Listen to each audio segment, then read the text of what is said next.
Hi అండి, అందరికీ నమస్కారం. ఒక్కసారి ఊహించుకోండి, మనం ఉన్న చోట నుంచే కదలకుండా ఇంకేదో కొత్త ప్రపంచంలోకి వెళ్ళిపోతే ఎలా ఉంటుంది? అద్భుతంగా ఉంటుంది కదూ!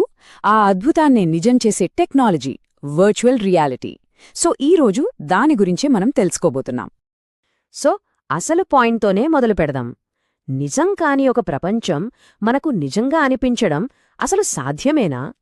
వినటానికేదో సైన్స్ ఫిక్షన్ సినిమాలాగా ఉంది కదూ, కాని ఈ ఆలోచనే వర్చువల్ రియాలిటీకి పునాది. అంటే మనమొక చోట భౌతికంగా లేకపోయినా అక్కడే ఉన్నామనే ఫీలింగ్ని మన బ్రెయిన్కి ఎలా ఇస్తుందో చూద్దాం. రైట్. మరి వర్చువల్ రియాలిటీ అంటున్నాం గదా, అసలేంటిది? దాని పేర్లోనే మనకు సగం అర్థం తెలిసిపోతుంది. చూడండి, వర్చువల్ రియాలిటీ అనేది సింపుల్గా చెప్పాలంటే ఒక మ్యాజిక్ లాంటి టెక్నాలజీ.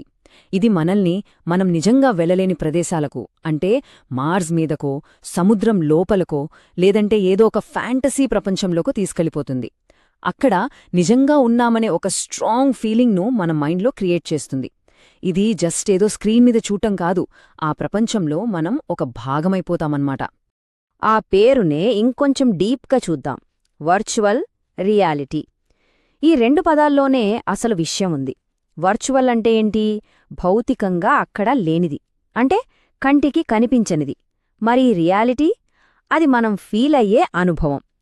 సో ఈ రెండింటినీ కలిపితే భౌతికంగా లేని ఒకదాన్ని మన సెన్సెస్కు నిజమైన అనుభూతిగా మార్చడమే వర్చువల్ రియాలిటీ అన్నమాట.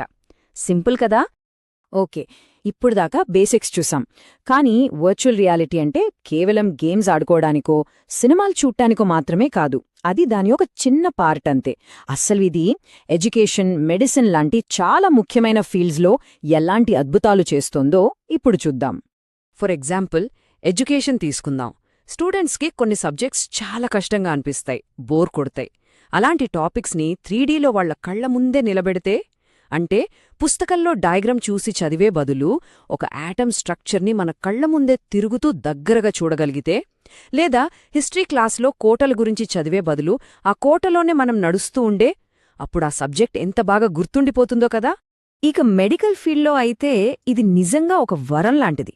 ఒక్కసారి ఆలోచించండి, ఒక మెడికల్ స్టూడెంట్ డైరెక్ట్గా మనిషి మీద ఆపరేషన్ చెయ్యాలంటే ఎంత టెన్షన్ ఉంటుంది.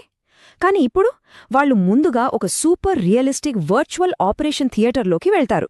అక్కడ నిజమైన పేషెంట్కి ఎలాంటి రిస్క్ లేకుండా ఎన్నిసార్లైనా సరే కాంప్లెక్స్ సర్జరీలు ప్రాక్టీస్ చేయొచ్చు. దీనివల్ల వాళ్ళకి ఎంత కాన్ఫిడెన్స్, ఎంత ఎక్స్పీరియన్స్ వస్తుందో కదా, అసలు ఆపరేషన్ థియేటర్లోకి వెళ్లకముందే. సరే, ఇప్పుడు చాలామందికి వర్చువల్ రియాలిటీ అనగానే గుర్తొచ్చే టాపిక్కి వద్దాం. Gaming and entertainment. ఈ ఫీల్డ్లో ఇది ఎలాంటి రెవల్యూషన్ తీసుకొచ్చిందో చూద్దాం. ఇక్కడ అసలు మ్యాటర్ ఏంటంటే, మనం ఇకపై ఒక స్క్రీన్ ముందు కూర్చుని గేమ్ చూట్లేదు, మనం ఆ గేమ్ లోపలికే వెళ్ళిపోతున్నాం. అంటే మన చుట్టూ 360 డిగ్రీల్లో ఆ గేమ్ ప్రపంచమే ఉంటుంది. మనమే ఆ స్టోరీలో ఒక క్యారెక్టర్ అయిపోతాం. కంట్రోలర్తో క్యారెక్టర్ని కదిలించడం కాదు, మనమే కదులుతాం. ఇంకా సింపుల్గా చెప్పాలంటే ఒక 3D సినిమా లాంటిది అనుకోండి. కానీ ఒక చిన్న తేడా ఉంది. 3D సినిమాలో మనం జస్ట్ చూస్తామంతే.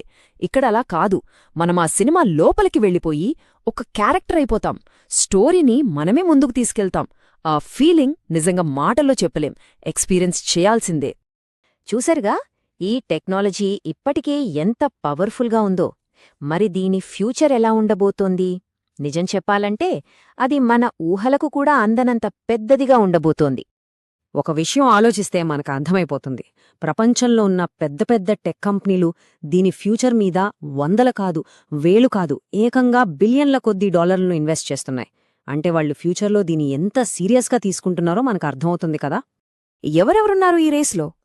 గూగుల్, యాపిల్, ఫేస్బుక్ అని పేరు మార్చుకున్న మెటా, సోనీ, వీళ్లే కాదు, హెచ్టీసీ, యూనిటీ లాంటి ఎన్నో టెక్ జాయింట్స్ ఈ ఫ్యూచర్ని నిర్మించడానికి ఒకరితో ఒకరు పోటీ పడుతున్నాయి.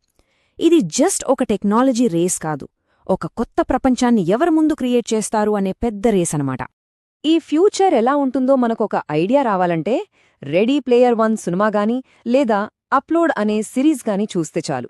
వాటిల్లో చూపించినట్టు మన జీవితంలో చాలా పనులు వర్చువల్ ప్రపంచంలోనే చేసుకునే రోజులు బహుశా అంత దూరంలో లేవేమో.